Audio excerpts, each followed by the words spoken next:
Hey, pull up a chair. It's Hacks on Tap with David Axelrod and Mike Murphy.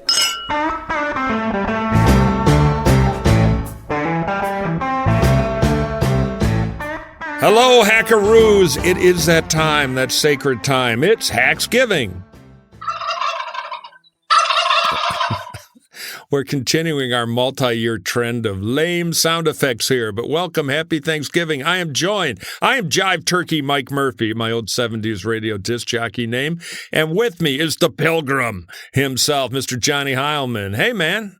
Yo, gobble, gobble. When I heard the turkeys there, I had an image of Axe somewhere in the wilds of Michigan or Arizona or somewhere, doing the thing he does now every Thanksgiving, which is he has the Sarah Palin shoving the turkey, putting the turkey into the wood chipper imitation. That's what I think is going on. That's my mental image right now. Well, there's a rumor it's hair replacement this week, and he's off. But anyway, the official lineman is on assignment. He's on turkey assignment, covering the stories that only we can and the way we do. But we thought, we are the turkey kings. You got 2 of the 3 turkeys here.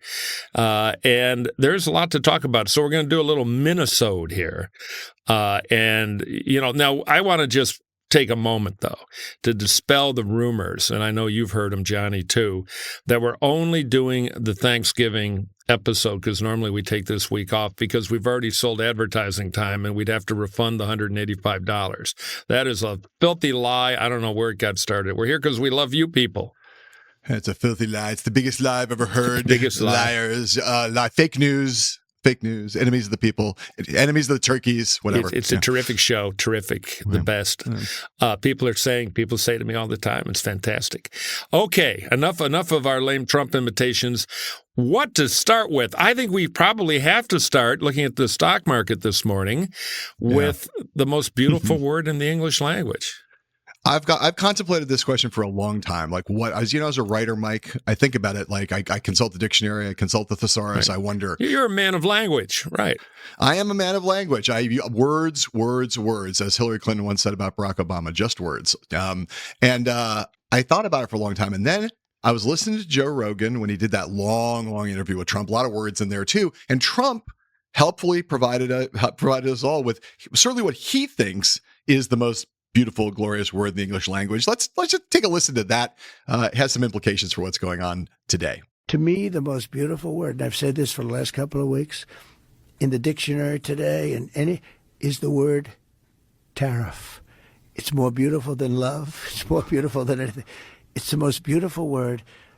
This country can become rich with the proper use of tariffs. Did you just float out the idea of getting rid of income taxes and replacing it with tariffs? Well, okay. Were you serious about that? Yeah, sure. But why not? So there he was, Mike, Donald Trump, not only saying that tariffs are the most beautiful word in the English language, but he basically says tariffs will solve everything that's allegedly wrong with the American economy. And my favorite answer maybe of the whole campaign, which is when Rogan says, would you eliminate the income tax and replace it with all tariff revenue? Trump doesn't say yes, doesn't say no, says, why not? Which is just an incredible answer. Give it a try. On so many levels. Yeah, why not? Why not? It worked for King George, Yes. Why not? There are a lot of economists who could give a lot of reasons why not, and they would give a lot of reasons why even the 25% he's proposing, or he's going to supposedly find emergency powers to slap 25% on Mexico, 25% on Canada, and an additional 10 on China. I think most economists could find about 100 reasons like why not. Oh, it's so bad. We're an integrated economy in North America of Mexico, U.S., and Canada. It's kind of our base to compete in the world. It's one of our great competitive advantages.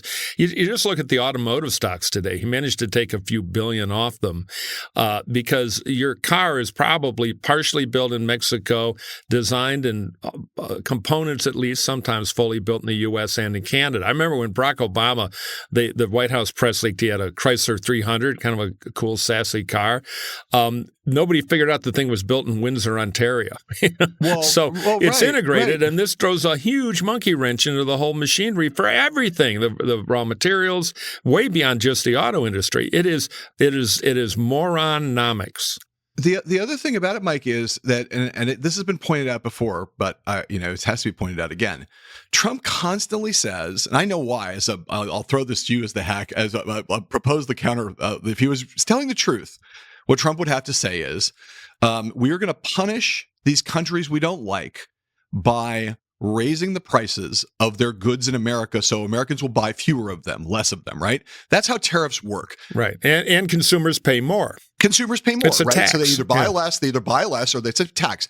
But the key thing here is that, and I know this is a political strategy show, not an economic show, but this is so basic. We pay the tariffs.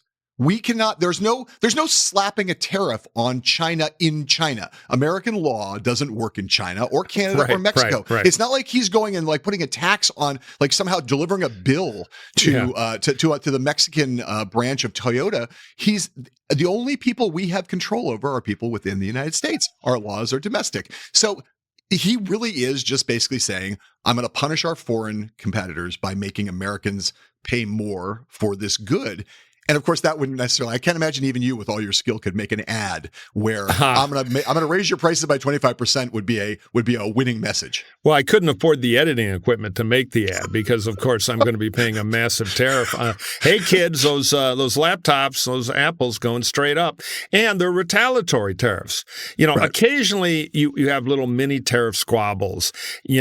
Some country won't let American strawberries in, so fine, we hit them on their cheese or whatever. It's a negotiation tool. But when you launch a big tariff war like this, everything costs more on both sides, and basically you create huge unemployment. So, in my heart of hearts, I think this is a mix of Trump's stupidity and Trump trying to bluff. I'm gonna scare them. My comic friend Dana Gold has a great joke in his stand-up set where he says, stupidest things you ever heard. And one of them is, and he adopts the persona of a moron. Okay, everybody, watch me scare the president, And so that's what the tariff thing is. I have a political question for you. Here's the thing. Mm-hmm. I mean, there's a lot of reasons why Trump won and a lot of reasons why Harris lost. And we've talked about them on the show. Others have talked about them endlessly. We'll be talking about them probably for years. But one of them clearly it was inflation, right? The legacy of inflation. People were sick of high prices. There's a lot of data that shows how important that was. What happens politically if Trump went through with this, when for many, many, many of his voters, the thing was Trump's going to make, we're sick of paying so much money for eggs and bacon and gas and everything else. What's going to happen politically? When does it bite politically if prices on a whole range of American goods go up within the first quarter of Trump's second term? I think it could turn on him really quickly. Right. We got a grumpy, wrong track electorate. They fired Biden. They fired Kamala for being connected to Biden. And Trump has raised expectations that now everything's going to be cheaper and it's going to be just like it was 4 years ago. Well, there's nothing you could do that would be faster and more effective to screw that up than a significant tariff war. So we will see. But this gets to I think a larger point, and then we're gonna enter the Star Wars bar scene of the cabinet, because there's plenty to talk about there. We've never had a three-headed Secretary of Labor before, but there was this thing after the election, and we're all bitter and depressed because I'm one of these anti-Trump Republicans, and Trump easily won, and we've talked about that a lot, but there was this kind of, I won't call it normie, but this thing of, well, he won fair and square, so, all is kind of forgiven. And look at that, the Treasury Secretary nominee can eat with a knife and fork, so it's going to be okay. And I think part of that was Trump had vanished pretty much from the public. And then he comes up to the floorboards yesterday, hey, I'm going to attack Canada. I'm going to wipe out their economy in Mexico and all this. And now you can feel hey, wait a minute. Maybe it is the same old Trump. We just forgot because he's out of the spotlight for a while. But there's kind of just been this Novocaine of numbness period. Right. And now he's acting like Trump again. People are like, well, wait a minute. It all happened. So I'm curious about that phenomena. Well, I think you've got a situation where look, I think you saw this with some of the cabinet picks too, obviously. As you said, we're going to talk about the Star Wars bar, but as soon as you had that kind of Susie Wiles, Marco Rubio, those are reassuring normie picks, basically. Yeah, we're in a world where Rubio looks like Kissinger, which tells you what they've done to the yardstick, but yeah. Exactly right. But there is this tendency, and some people, it's like whistling past the graveyard of kind of like, it's all going to be fine. Don't worry, be happy. Bobby McFerrin, let's sing that song. Other people are just exhausted and are like, this is one of the big challenges for Democrats and the left is, that people are like, I'm tired of resisting. Like, I just want to go I want to take a long nap. I want to watch some football. Right. Read a mystery novel. I'll bet sales are up. Just get us. By the way, Bobby Farron got Amtrak. Just came over the wire. It's like, I just want to take some time off. Call me in 2 years or 4 years when the next election comes around. And then there are people who are not in the don't worry, be happy camp, but not in the kind of exhausted camp, but in just kind of the natural look. It's kind of built into the system, right? Someone becomes president-elect. They start to make cabinet choices. We have to cover those in journalism. We think, right. Even if you think Trump is a threat to democracy, there's still our responsibility is to cover those picks. So we cover them in the way that we know how to cover them, which is this person's been picked. Will there be the votes? And kind of in just talking about that in the way that we do, it is a normalizing thing because there is no other way to talk about it. That's insightful. What's the Senate going to do? Is he going to get the vote? There's no other vernacular. You have to call him Mr. Secretary, even if it's RFK Jr. 100%. And so that kind of is a natural thing. I do think that the cabinet picks were a shock to the system. I really do think that some of them, the obvious ones, the RFK Jr., Pete Hegseth and Tulsi, the fact that Matt Gaetz is gone now is kind of a reassertion of some, like the Senate hasn't completely. Yeah, that and Thune, secret ballot, but they did go with the most normie choice on the menu. But Trump still does seem to be, we'll talk about Kash Patel in a second here, and there's Seb Gorka and these people. I mean, these are bonkers, batshit picks, and he keeps doing those kinds of things along with the tariff thing and other things. He's going to be reminding people from now until January 20th that this is not going to be a normal or anything close to normal administration. It's not even going to be last time. This is going to be, Trump unleashed, the new Trump. Soon there will be a kind of a treatment of the Trump first term. People will be remembering it the way they golden now look back on days, George W. Bush. It's like, wow, God, the days of Mad Dog Mattis and Henry McMaster. And can't we just ban Muslims? It was so much easier, and that was the craziest thing. Not the fact that we now have oil can fires outside shut down auto factories. Let's stop for a minute and listen to a word from one of our fine sponsors. We're here in the holiday season now. Thanksgiving right around the corner. We've got Christmas, Hanukkah, Kwanzaa, all that stuff, is bearing down on us, which means not only do we have the holidays, we have a lot of holiday parties. And I don't know about you, but we're both follically challenged. You show up at these parties and, people are glad to see you, but you often get that look, they kind of look at the top of your head and they're like kind of inspecting to see whether you're even bolder than you were the last time they saw you at like last Thanksgiving or last Christmas. It's not so great. We love the opportunity to get dressed up. We want to go out to these parties. We want to look our best, but everyone was just focused on our hair or our lack of hair. And that is why now is the perfect time to start Nutrafol. It is, because Nutrafol is the #1 dermatologist-recommended hair growth supplement brand, trusted by over 1 million people. See thicker, stronger, faster-growing hair with less shedding in just 3 to 6 months with Nutrafol. Thinning hair is different for men and women, so a one-size-fits-all approach to hair growth just doesn't cut it. Get it? Little pun there.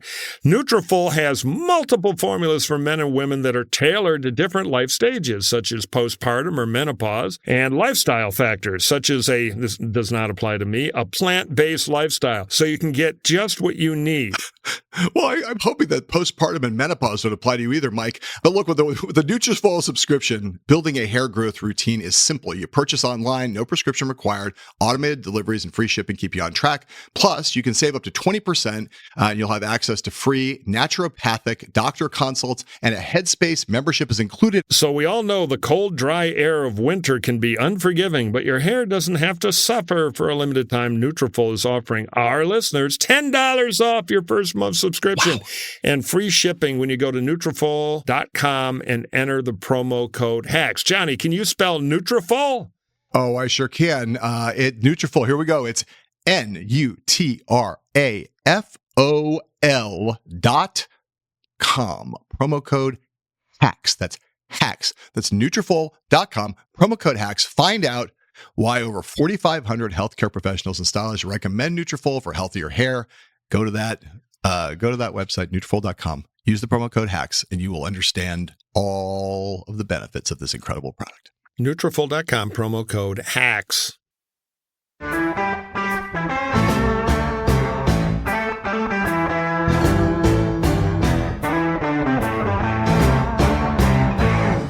Well, what do you think? What do you think in terms of the cabinet? Like, just you said the Star Wars bar scene. Talk about that a little bit. I mean, does the fact that Gates went down in the way that he went down, does it to you make you think the Senate now has its found? They didn't have to vote on this, but they made it pretty. Right. The Senate's resistance to Gates was part of why Gates ultimately gave up.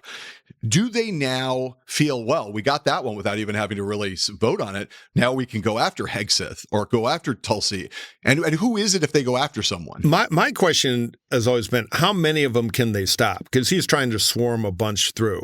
So how many magic beans do they have to get the worst dragons? So what intrigued me about it was there were two tells in all this. I wasn't surprised that Gates went down. I was surprised there wasn't a thundering Trump afterward. All right, you get one. I'm putting you on notice. I'll hold a rally in your state. Instead, Trump just kind of meowed like a kitten and it was over. That sent, to me, a good signal. I think from a power point of view, a weak signal from Trump saying there's no consequence here. The other thing was Mitch McConnell 3.0 here, because he's no longer a leader. He's YOLO Mitch. Yeah, turning to 26. And, he was right there getting out I can just see him, Jasper, bring me a mint julep and my cutting knife. Because wham, he was one of the four right up there with Murkowski and everything. Right. Yeah, totally. So Mitch, who hates Trump for all the right reasons, this is interesting. There's now a coalition that isn't as afraid of him. I mean, Collins, Trump going after her is a good thing for her. Same thing with Murkowski. Mitch is 2 years and made out of chrome, and it looks like he's ready to fight on some of the crazy stuff. So, and Trump didn't roar back, as I mentioned, to do anything. So I think there's a good chance they're going to clip a few more of them. And, you've got others in kind of the national security wing, the Rich from Idaho, the Rounds from South Dakota. They're barking too, at least for regular hearings and all that, which is Senate talk for no, we're going to put you out there in the bristling acid and let you melt.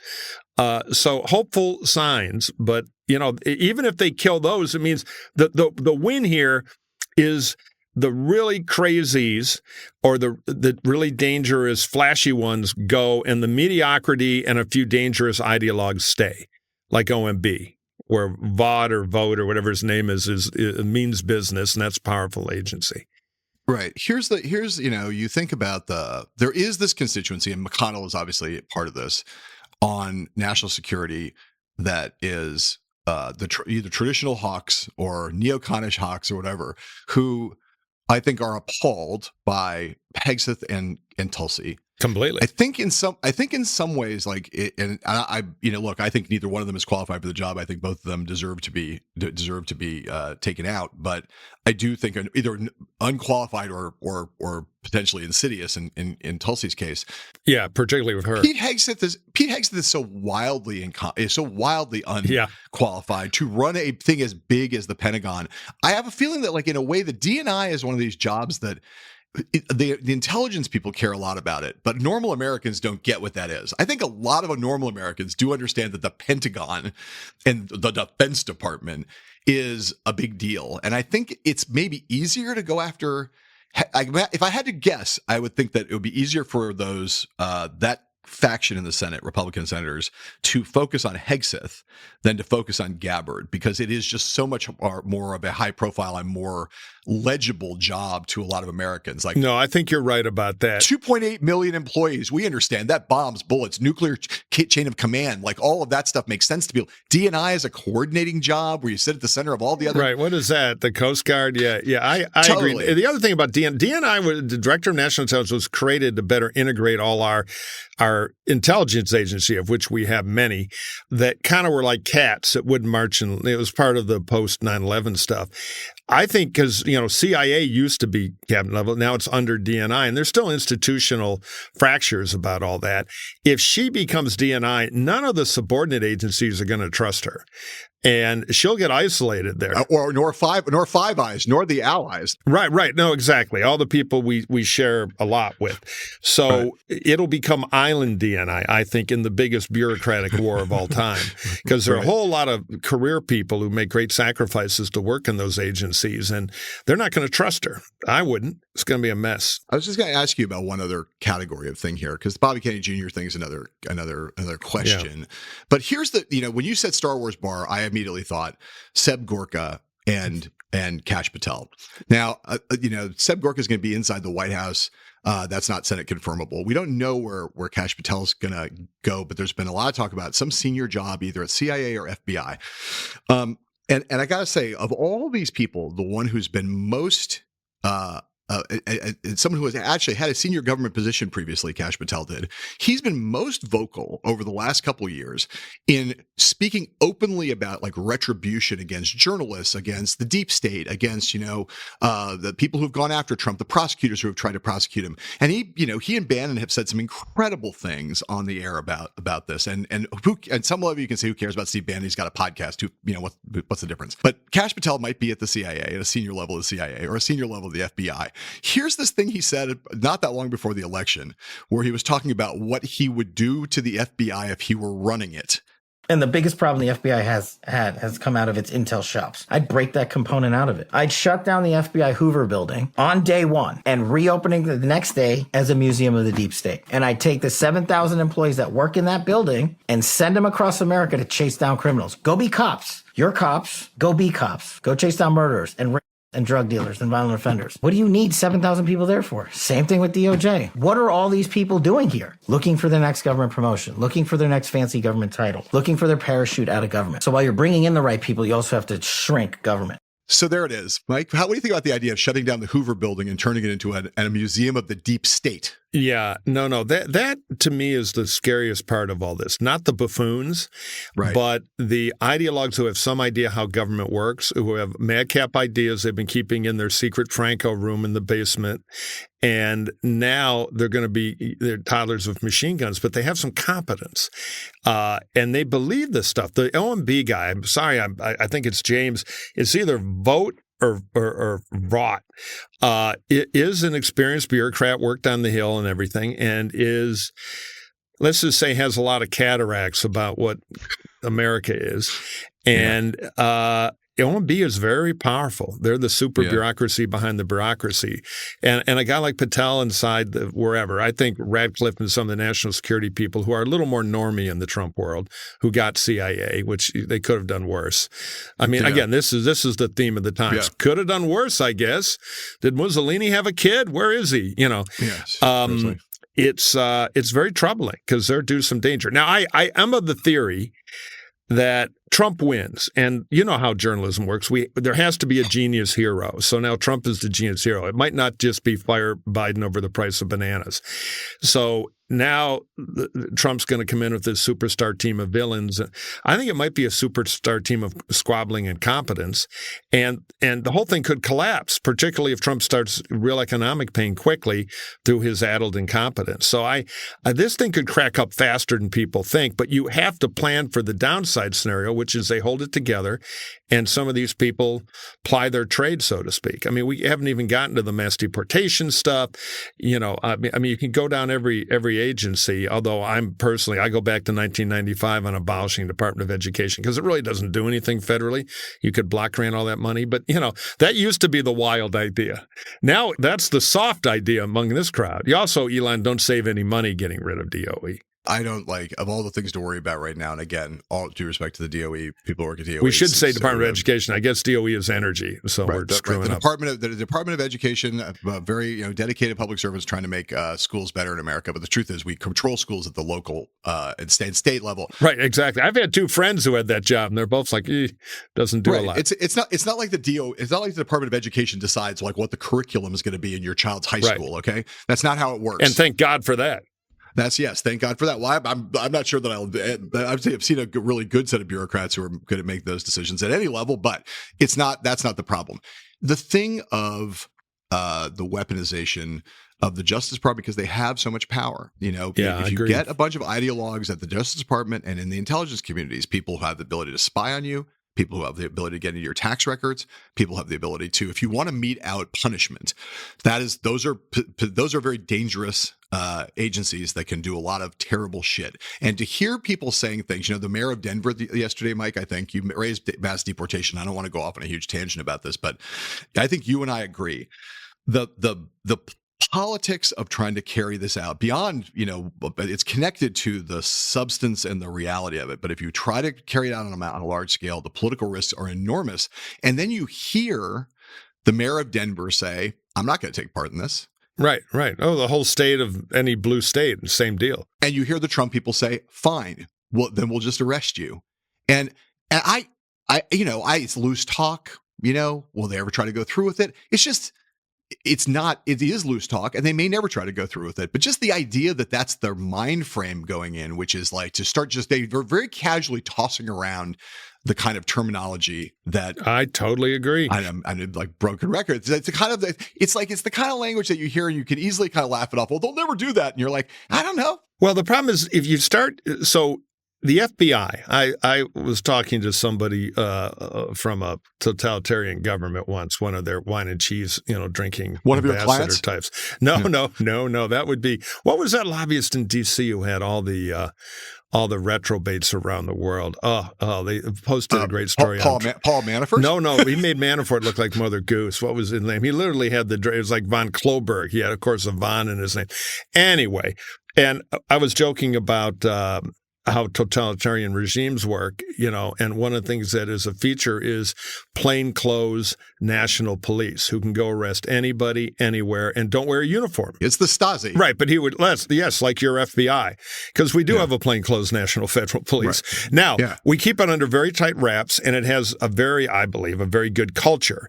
That's the kind of thing you can't lose, but you appoint the right clown there, and what'll happen is there'll be a huge internal resistance, but it's dangerous. One, opportunity cost, they get off the normal stuff they're supposed to be doing, which is really important, not just national security and counterintelligence, but, organized crime, everything else they do.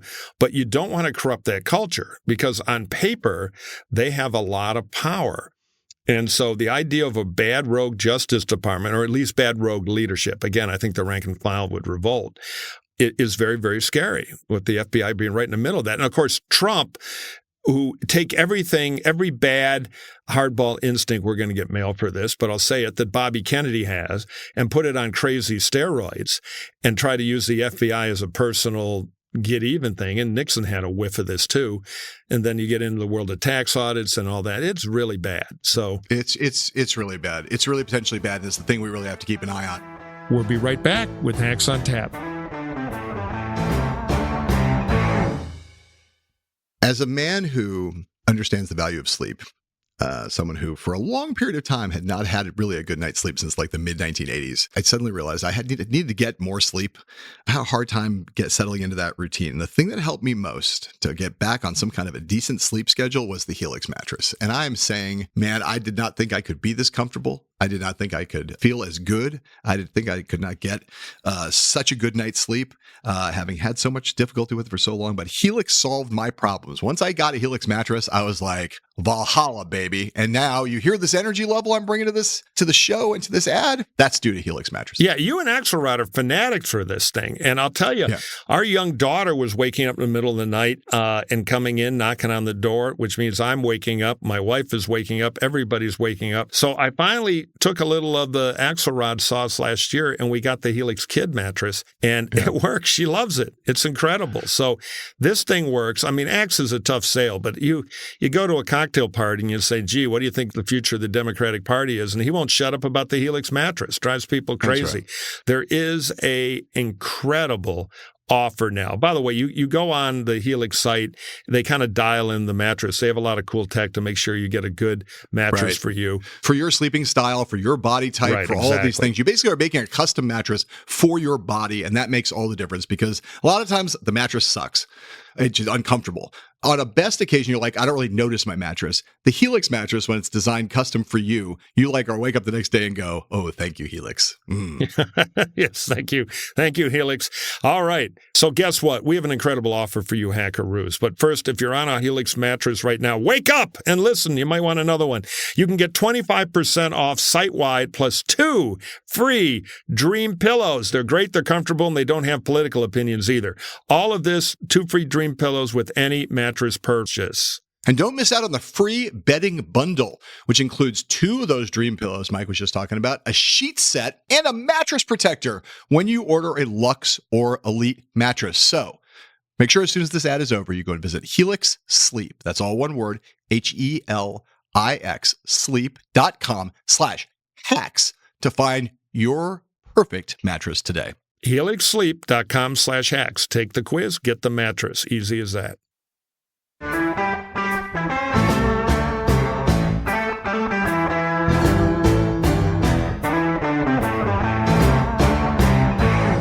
Just because we promised our listeners this episode, and we also promised them, as you believe you called it, a mini episode, a Minnesode? Is that what you called it?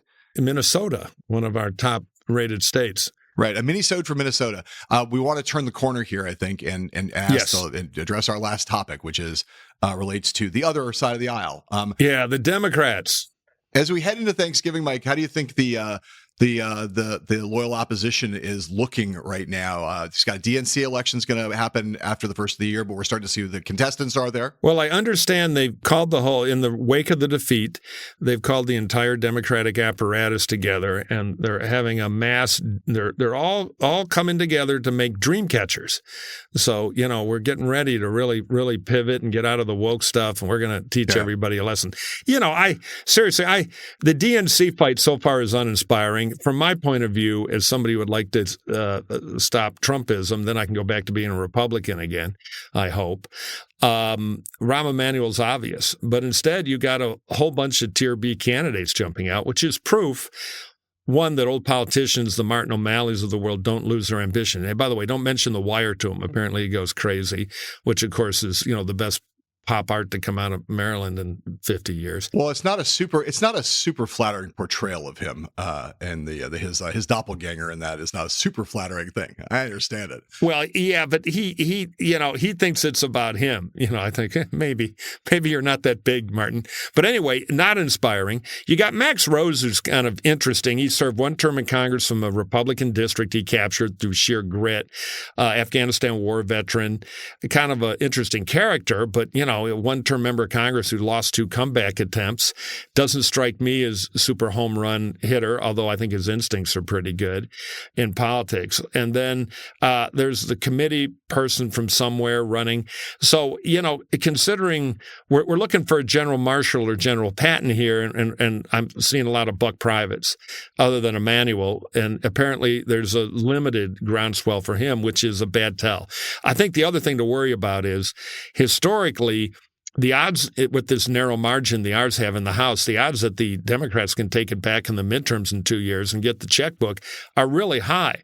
But even if they get out the dream catchers and Bernie and Power to the People and new songs and, make Stacey Abrams apparently now has taken herself out of it, the last week's whispered DNC answer, which of course is exactly the wrong thing to do ideologically, they could win anyway and get all the wrong ideas and blow another presidential election, and then you get Vance or God knows who. So I'm worried about that. The democracy is now too important for the Democratic Party internal world to be in charge of, and I'm hoping they wake up.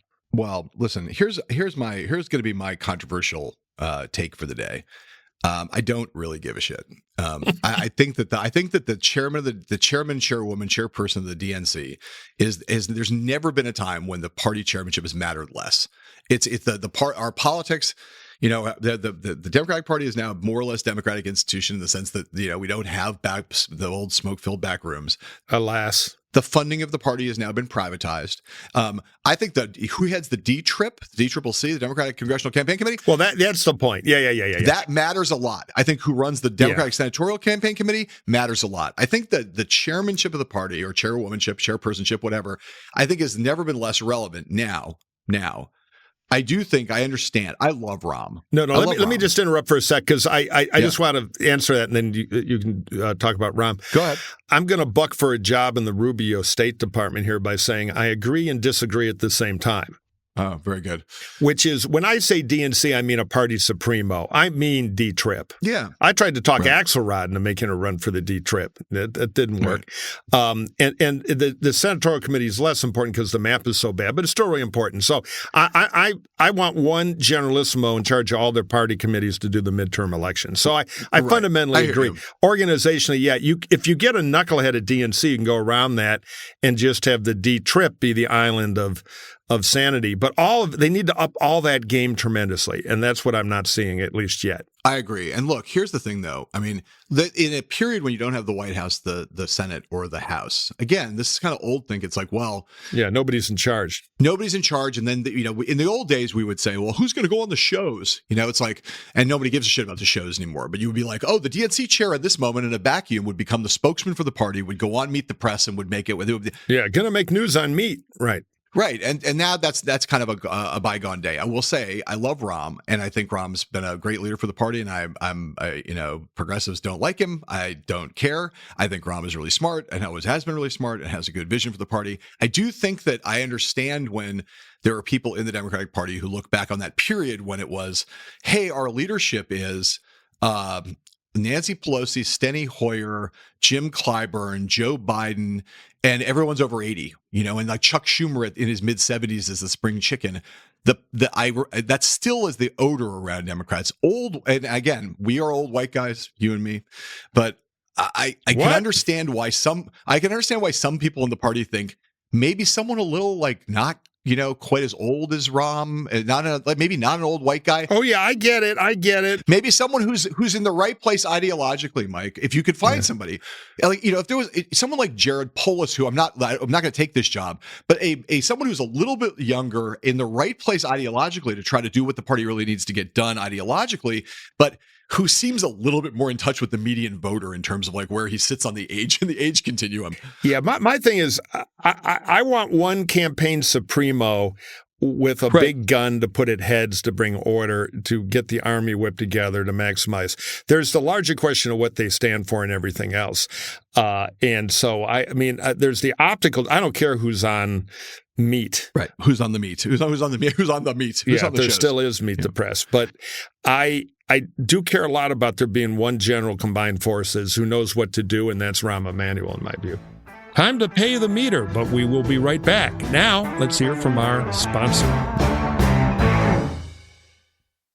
Johnny, like a lot of people, my dad and a lot of friends, one of my podcast partners who will remain nameless, is just not the most tech savvy. The third hack tried to get me to help him get on MySpace the other day. I'm telling you, just not his gift. He has a lot of other gifts. But I'll tell you what a gift that I want to give him, because it's perfect. It's the Aura digital frame, because while it's very high tech, it is incredibly easy. A really good chimp could do it, no problem. Well, that's perfect for Axelrod because he's not totally tech unsavvy, Mike. He told me the other day he's finally mastered MS-DOS. There you go. But even Axe can deal with Aura frames. What's great about these frames is that they are, first of all, they're stylish. Second of all, they're unobtrusive. I like an unobtrusive frame, stylish, clean lines. And the main thing is that you can take all of your pics that you have, you upload them, you display them in the Aura frames, but you can also share your pictures of your family vacation that were taken the very day. You go out and go out with the family, you're taking the pictures, you come back, you ship them off to everyone who was on the vacation and anyone who you want to have to share the vacation with, who's in your family or extended family or friends. People try to, in the old days of getting pictures, having to take the film in and get it developed, and then you've got the prints, and who are you going to send the prints to? How are you going to share them? This gets rid of all of that, Mike. It does. It's easy as 1, 2, 3. I walk down the street and often people come up to me, hey, Mike, why did Wirecutter, tough critics, name Aura the best digital photo frame? And I said it's simple. There are no memory cards or USB cables required. None of that stuff. You get a digital frame so it can sit there and show all these great pictures. You load them into your app, which is how we all do photography now.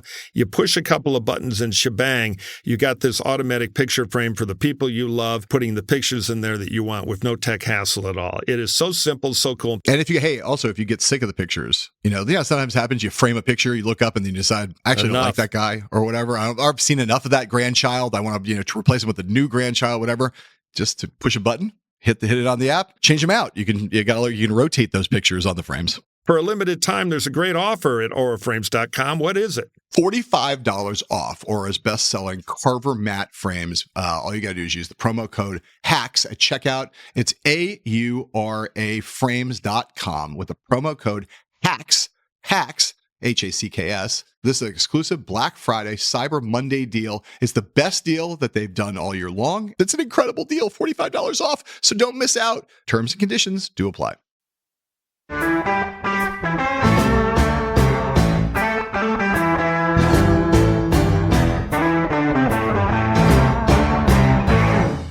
So here's the last question, which is, I think you will agree with me about this. In reality, the leader of the Democratic Party is going to be ultimately its presidential nominee in 2028. We don't know who that is for a while. So there's already a very active, you can already see the 2028 field forming. Yeah, I know. There's polling out now, meaningless polling. You had all these Democrats who really wanted Kamala Harris to win because they wanted to stop Trump. But they also thought, well, if she loses, if she wins, it's going to be kind of a problem for me. She could be president for 8 years. What's going to happen in my career? The fact that she lost means that the door is now open to a whole bunch of people. And I ask you, without going too far down this path, Gavin Newsom clearly getting ready to go, Bashir getting ready to go. You see, I think Josh Shapiro, like you see them stirrings among some of them. Some who are not stirring as much as people might have thought. I don't see that much stirring going on from Gretchen Whitmer right now. Maybe she's just biding her time. You don't see any really obvious stirring going on in some other quarters. Who do you imagine? And then there's the Kamala Harris question, which has been put front and center. She's got to make a decision shortly here because she has two options. Well, three if she decides to just get out of politics, but I don't think that's going to happen. She's either can run for governor in California in 2026, or she can run for president again in 2028. A lot of people will say the latter is a no, just a completely off the board. They don't want her to run again. I think she must be thinking about it. What do you think how do you think she makes that decision between governor in 26 and president again in 28?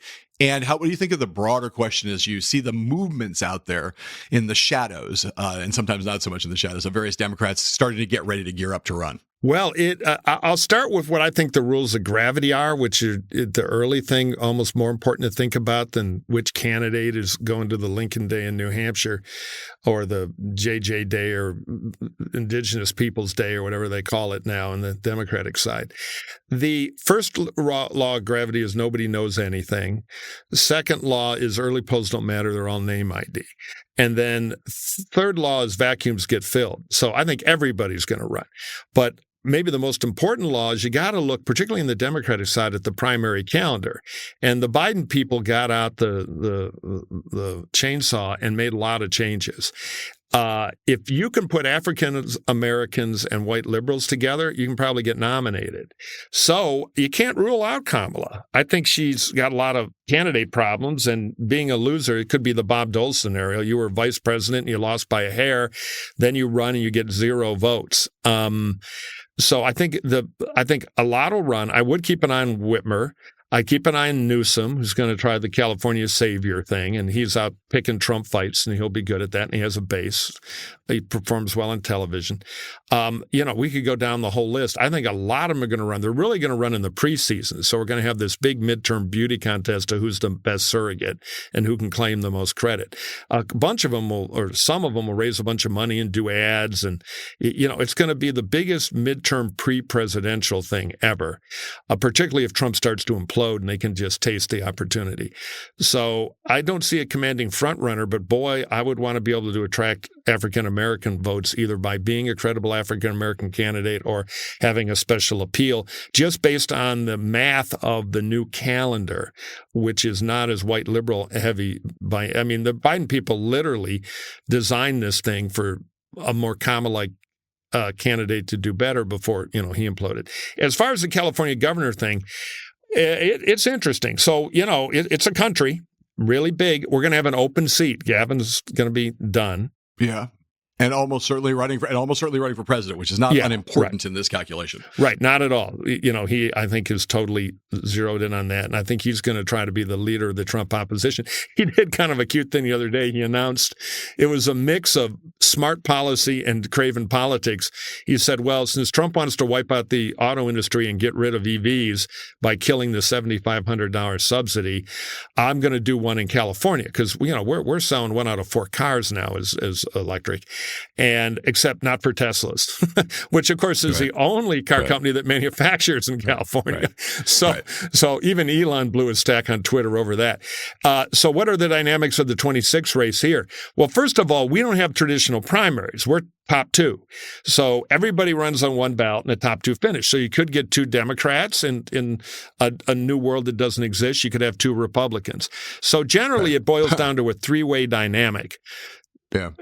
It does a crankcase Republican get into second with very little money, and the Democrat walks in, which is what happened with Adam Schiff and Garvey. Schiff even spent millions of dollars to elevate Garvey to beat all the other Democrats, so he didn't have to have a runoff against Katie Porter, who was the number 2 Democrat. Or do you get a center Democrat who can edge out the electrify the border Republican and then make the top 2 between kind of a center Democrat and a more left labor-based Democrat? So a lot of people jockeying for different positions. Will Kamala jump in and try to be the big McGilla?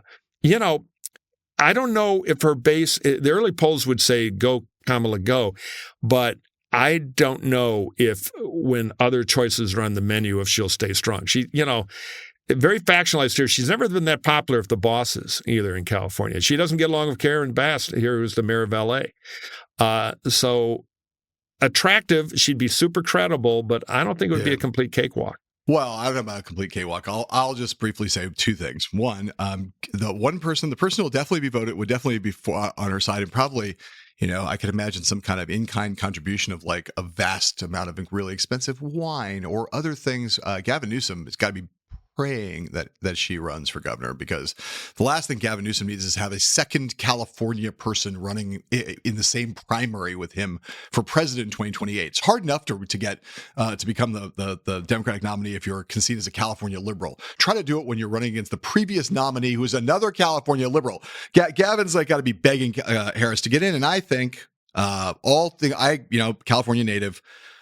We both have our different angles on the state. I just think that if Harris runs and puts herself in the governor's race, she's the prohibitive favorite in that race. She's the prohibitive favorite. She's won the Senate. She's done it before. Her profile's higher now. Yeah, but this is new loser Kamala Harris. I don't know. I agree. I'm not saying she's not that she's unbeatable. I'm just saying, if that's a much easier path. If she wants to stay relevant in American politics, and her 2 choices are governor of the 7th largest economy in the world, or take another shot at the Democratic nomination in 2028, the governorship is a way easier path. Yeah, no, that's a good point. If she thinks she can win the governorship here fairly easy and play the long game, that'll be an attractive argument to her. I think she'll have more trouble here than that, but I think she'll have a lot of trouble nationally. From Gavin's point of view, I'm not sure I agree. I can argue either side of it. You make a good argument. The other argument is, as a California candidate, a Northern California candidate, just like she was from Oakland. He had been mayor of San Francisco. The last thing he needs is her reminding anybody of that. The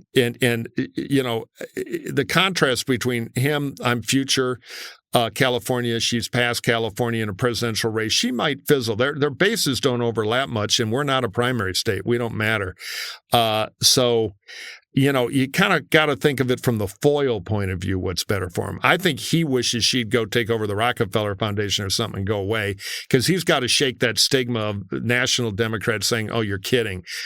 Jerry Brown, Kamala Harris, how many California disasters can the party take in national politics? But by the way, a quick plug. There's a great political reporter here in California named Alex Michelson. He's got a good weekend show on the Fox Broadcast Networks. It's not a Fox show. It's straight down the middle called, I'm forgetting the name. You can look him up, ELEX Michelson. Anyway, he did a great interview. There's a podcast and a video version with Jerry Brown last week. I retweeted it. It's really good. Brown is so smart and still sharp at like 86 or whatever he is. And it was a very savvy take on politics. I highly recommend it. Alex Michelson. And the issue is the show Jerry Brown interview. I would say that Jerry Brown is the one of all the people I've ever covered. He's the one that I would think would have been the most interesting person I've ever covered if he'd actually gotten to be president of the United States. I agree. Now, where's the gobble? Let's hear the gobble one more time. See, we are limited in budget, as any of our listeners can tell. That's our signal that we've gone already past what a Minnesode would require. I have a lightning round for you on Thanksgiving. These are one-word answers, and there is a right answer and a wrong answer to each one of these questions. All right, pressure's on. Here we go. Related to Thanksgiving. Okay, here you go. When it comes to Thanksgiving dinner, white meat or dark meat? Dark meat. Correct. Stuffing cooked inside the bird or outside the bird? Inside. Correct. Oysters in the stuffing or no oysters in the stuffing? Hell no, I'm not a communist. Okay, that one I actually happen to agree with you on that, although I love oysters. Cranberry sauce made fresh or from the can? Oh, fresh. If you can, a lot of work, so it's always the can. Ocean Spray says the can with the little ridges on the side of the can, just dump it out there. They make that in the same factory where they do STP motor oil in New Jersey. A little trivia. Well, and that's another one of my favorite condiments is the STP motor oil. And finally, pumpkin pie or apple pie? Apple pie. I'm American. Oh, dear God. Pumpkin pie for Thanksgiving, my friend. I love apple pie. Oh, you're out of your mind. You're out of your mind. The country's with me. I love apple pie, but pumpkin pie for Thanksgiving. So I have one question for you. Have you ever done the deep fry thing where you burn down the garage? I have deep fried a turkey. I have cooked a turkey almost every way you can possibly cook a turkey. I did not burn down the garage because, and this is my parting shot here, if anybody ever considers deep frying a turkey, go on the internet and find the video that William Shatner made with my friend Griffin Hammond, who shot it, of how to deep fry a turkey without burning down the garage. It is hilarious. He is clearly drunk as a skunk, and it's been viewed like 1 billion times on YouTube. William Shatner, how to deep fry a turkey. That is my Thanksgiving gift to you and all our listeners. I had lunch with Shatner once, one of my favorite Hollywood experiences at the Paramount when I had my office there. And A.C. Lyles, this legendary producer, came over, and Shatner was kind of cranky because he had to drive in, pitching a show. And there were some kind of smirking young Hollywood types at the next table, and Shatner kind of felt him, and it was irritating. And old A.C. Lyles in his perfect suit, started with Cagney, walked over, still crisp, silver-haired, old producer type, and said, "Don't let them bug you, Bill. You built the effing place." It was Shatner was a hoot. We did it once, and we didn't burn anything down. The turkey was delicious, but we have an oil stain in our garage about as big as a Volkswagen Beetle. In the concrete, right, and that will never come out. Yeah, well, there's a story. I always say, that's where we lost Jasper, my uncle, who didn't read the Shatner video or watch it on YouTube to know how to do this. Because the problem is water and boiling oil don't mix, my friends. Is his largest? The only question I have is his largest stain as the stain of running Jeb Bush's super PAC in 20. Okay, go. We're in a good holiday mood, and you have to. All right. Yeah. Love you, bro. I love you too. Have a great Thanksgiving and a grateful thanks on this giving to all our Hackeroo listeners. I know I speak for Axe too. Thank you so much for giving us part of your precious time to listen to We Three Turkeys gobble week after week. We really enjoy it, and we're very grateful to all of you. So, go. Here's my Thanksgiving. I'm putting on my pilgrim hat now. Find somebody you disagree with politically and tell them something you're thankful for that you share with them. Let's try a little of that. That's a sweet idea. America needs more of that. So much more. A little more kindness. America needs more Mike Murphy, at least the spirit of Mike Murphy. There we go. So not what the MSNBC ratings say, but thank you, my friend. Enjoy that turkey. Gobble, gobble.